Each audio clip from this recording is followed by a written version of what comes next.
अस्सलाम वालेकुम स्टूडेंट्स आज का हमारा टॉपिक है मेमोरी। तो मेमोरी क्या होती है? मेमोरी हमारे पास प्रोसेस ऑफ मेंटेनिंग इन्फॉर्मेशन होती है हमारे ब्रेन में, कि किस तरह से जो इन्फॉर्मेशन है वो ब्रेन में स्टोर हो रही है या किस प्रोसेस के थ्रू जा रही है। तो वो हमारे पास होती है, इन्फॉर्मेशन होती है हमारे ब्रेन में।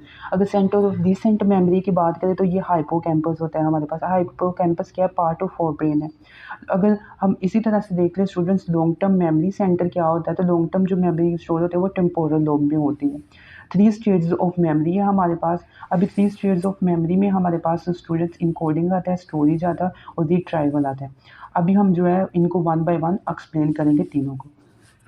इनकोडिंग में टू मेन वेज होते हैं इनकोडिंग के, कि इनकोड किस तरह से हमारे पास जो है वो इन्फॉर्मेशन हो रही है। विजुअल होता है, विजुअल जो है वो पिक्चर्स के थ्रू होता है और अकोस्टिक साउंड के थ्रू इनकोडिंग होती है मेमोरी की। स्टोरेज में क्या है? मेमोरी हमारे पास स्टोर हो जाती है। और रिट्रैवल में क्या है कि गेटिंग इन्फॉर्मेशन आउट स्टोरेज, हम जो हमारे पास स्टोर इन्फॉर्मेशन होती है हम उसको रिकॉल करते रहते हैं, ठीक है, रिकॉल या रीमेंबर करते रहते हैं। तो थ्री स्टेज ऑफ मेमोरी पढ़ा था, अभी हम पढ़ेंगे थ्री टाइप्स ऑफ मेमोरी। ठीक है, three types of memory. Sensory memory आती है सबसे पहले हमारे पास। सेंसरी मेमोरी क्या है? इन्फॉर्मेशन जो है वो हम कलेक्ट करते हैं किसके थ्रू? फाइव सेंसेस के थ्रू। और ये जो सेंसरी मेमोरी होती है ये ज़्यादातर भूल जाती है हमें। इसके बाद जो है वो अभी हम पढ़ेंगे short term memory. Short term memory के तीन नाम है। शॉर्ट टर्म मेमोरी को हम क्या कहते हैं? वर्किंग और एक्टिव मेमोरी भी कहते हैं, ठीक है, इसके तीन नाम है। अभी शॉर्ट टर्म मेमोरी में क्या है कि हम इन्फॉर्मेशन जो करंटली थिंकिंग इन्फॉर्मेशन होती है वो शॉर्ट टर्म में जाती है। अप्रोक्सीमेटली देखें तो हमारे पास 20 से 45 सेकंड्स के लिए इन्फॉर्मेशन होती है। एग्जाम्पल की बात करें तो स्टूडेंट्स, अगर आपके पास 20 नेम्स आपको दिए जाए तो आपके पास ना फर्स्ट फ्यू नेम्स आपको याद रहेंगे और कुछ लास्ट नेम याद रहेंगे। लेकिन जो आपको नॉर्मली इंसान को 7 नेम्स जो है वो याद रहने चाहिए अगर 20 नेम्स आपको दिए जाए। तो ये हमारे पास था शॉर्ट टर्म मेमोरी। अभी हम देखेंगे student long term memory. Long term memory को हम एलटीएम भी कहते हैं। ये जो हमारे पास आवर्स, डेज और मंथ्स और इवन पर क्या है? कंसिस्ट होती है, मुश्तमिल होती है, मतलब लॉन्ग टर्म मेमोरी है ना।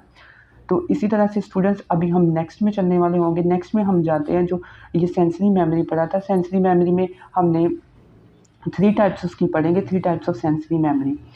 तो three types of sensory memory में हमारे पास क्या आता है? तो स्टूडेंट्स से पहले हमने पढ़ा था कि सेंसरी मेमोरी जो है ना वो मोस्ट कॉमनली हमें भूल जाती है। तो अभी आइकॉनिक मेमोरी होती है हमारे पास। Iconic memory visual sensory memory होती है और इकोइक मेमोरी होती है और हैप्टिक मेमोरी होती है। अभी हम इनको वन बाय वन डिस्कस भी करेंगे। आइकॉनिक मेमोरी में जो सेंसरी मेमोरी है वो विजुअल के थ्रू होती है, ठीक है। इकोइक मेमोरी हमारे पास होती है ऑडिटरी सेंसरी मेमोरी के थ्रू। अभी haptic memory tactile sensory memory होती है। इसकी एग्जांपल हमारे पास स्टूडेंट्स ये है कि जो रॉक स्टार होता है वो गिटार बजाता है तो वो किस तरह से करता है? टच के थ्रू जो है वो मेमोरी को याद कर लेता है, ठीक है। तो ये स्टूडेंट्स हमारे पास थी three types of sensory memory. अभी स्टूडेंट्स जो हमारे पास है long term memory, long term memory को भी नेक्स्ट में जो है वो टू में डिवाइड किया गया है। अब हम इसको देखेंगे। लॉन्ग टर्म मेमोरी यानी एलटीएम का क्या मतलब? Long term. प्रोसीजरल मेमोरी होती है जिसको हम इम्प्लिसिट मेमोरी भी कहते हैं, ठीक है, और डेक्लेरेटिव मेमोरी होती है जिसको हम एक्सप्लिसिट मेमोरी कहते हैं, ठीक है। प्रोसीजरल मेमोरी क्या होती है? प्रोसीजरल मेमोरी और डेक्लेरेटिव मेमोरी में हम डिफरेंस देखने वाले होंगे, ठीक है स्टूडेंट्स। तो ये बहुत ही इंपॉर्टेंट है, तो आपने अच्छे तरीके से इनका डिफरेंस देख लेना है। तो बहुत ही आसान है। अभी हम देख रहे हैं तो इसमें नाइंग हाउ कि हम कैसे जानेंगे, ठीक है। मेमोरी ऑफ मोटर स्किल्स होती है इसमें हमारे पास, और इस डेक्लेरेटिव की बात करें तो नाइंग डैट होता है हमारे पास, ठीक है। तो डेक्लेरेटिव मेमोरी को फर्दर भी डिवाइड किया गया, वो भी हम देखने वाले होंगे, ठीक है। डेक्लेरेटिव मेमोरी को फर्दर जो सिमेंटिक मेमोरी में डिवाइड किया गया और एपिसोडिक मेमोरी में डिवाइड किया। अभी हम बात करें प्रोसीजरल मेमोरी की और इम्प्लिसिट मेमोरी की। नाइंग हाउ होता है, इसमें जो है वो कॉन्शियस और डेक्लेरेटिव नोट इन्वॉल्व होता है, ठीक है। ये थाउट्स, तो इसकी एग्जांपल ये है कि how to ride a bicycle, ठीक है, knowledge of how to ride a bicycle. तो ये किसके? प्रोसीजर, ये प्रोसीजर आ गए ना इसमें, तो प्रोसीजर मेमोरी है ये हमारे पास। डेक्लेरेटिव मेमोरी की बात करें स्टूडेंट, तो डेक्लेरेटिव जो मेमोरी होती है नाइंग डैट, हम किस तरह से जानेंगे? सिमेंटिक मेमोरीज और एपिसोडिक मेमोरी में डिवाइड किया गया।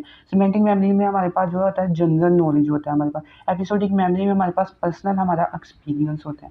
अभी हम इनका और डिफरेंस, एक डिफरेंस तो ये हो गया, लेकिन सिमिलैरिटी इनमें ये होती है स्टूडेंट्स, अभी हम सिमिलैरिटी इनकी देखने वाले होंगे।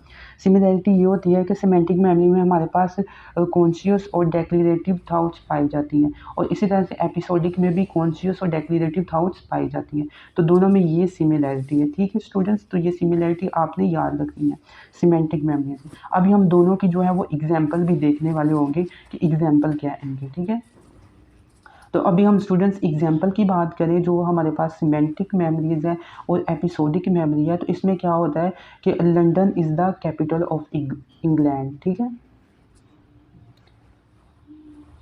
क्या है हमारे पास, London is the capital of England. तो ये सिमेंटिक मेमोरी। एपिसोडिक की बात करें तो फर्स्ट डे जो हमारे पास है ना स्कूल का मेमोरी का, London is the capital of England. और इधर से एपिसोडिक मेमोरी क्या है कि जो आपका फर्स्ट डे स्कूल की मेमोरी है ना, वो आपके पास है एपिसोडिक मेमोरी कहलाती है आपकी स्टूडेंट्स। तो स्टूडेंट्स ये बहुत ही आसान लेक्चर था, तो ज़रूर दोस्तों तक